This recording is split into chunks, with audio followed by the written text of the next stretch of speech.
It's now time for Trivia Tracks with yours truly, Price Robertson. This edition of Trivia Tracks is brought to you by ProMed Ambulance Services and Beth Smith at Edward Jones. This morning's trivia is dedicated to our pal John Guess and our former colleague Kelly Blair.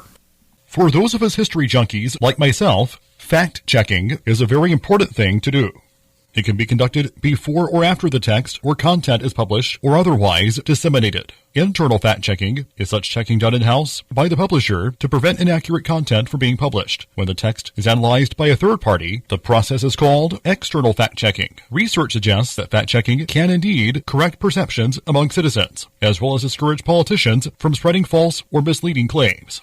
However, corrections may decay over time or be overwhelmed by cues from elites who promote less accurate claims. Political fact-checking is sometimes criticized as being opinion journalism. A review of politics fact-checkers in America shows a mixed result of whether fact-checking is an effective way to reduce misconceptions and whether the method is reliable. Sensationalist newspapers in the 1850s and later led to a gradual need for a more factual media. Key elements were the establishment of the Associated Press in the 1850s, Ralph Pulitzer of the New York World, Henry Luce and Time magazine, whose original working title was Facts, and the famous fact-checking department of the New Yorker. More recently, the mainstream media has come under severe economic threat from online startups. In addition, the rapid spread of misinformation and conspiracy theories via social media has been slowly creeping into mainstream media.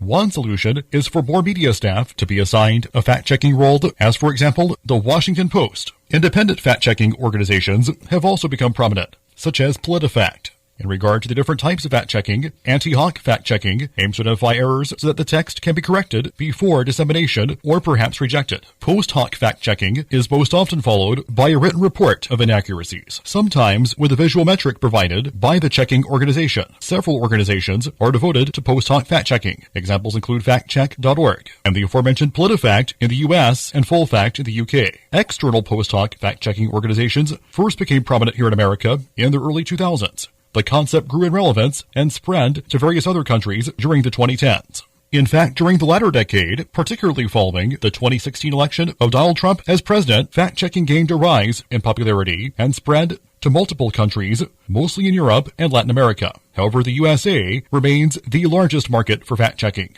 The concept for International Fact-Checking Day was introduced at a conference for journalists and fact-checkers at the London School of Economics in June 2014. The holiday was officially created in 2016 and first celebrated on April 2, 2017. Among the most prominent fact-checkers, past or present, are novelist Susan Choi, TV anchorman Anderson Cooper, Virginia Heffernan, a columnist for the Los Angeles Times and former television critic for the New York Times, the novelist William Gaddis, Roger Hodge, the former editor of Harper's Magazine, and journalist David Kirkpatrick. And these are just the facts. Till next time, I'm Price Robertson.